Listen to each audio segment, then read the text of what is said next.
Merhaba Payitaht seyircisi, sevdiğiniz dizi yeni bölümünde nasıl izleniyor? Şimdi size analiz videosunu çekiyorum.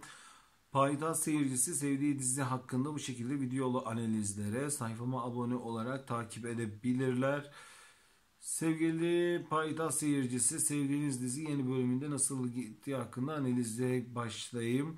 Şu an diziniz devam ediyor arkadaşlar. Dizi bittikten sonra genel bir analiz videosu daha çekeceğim. Onu da seyredebilirsiniz.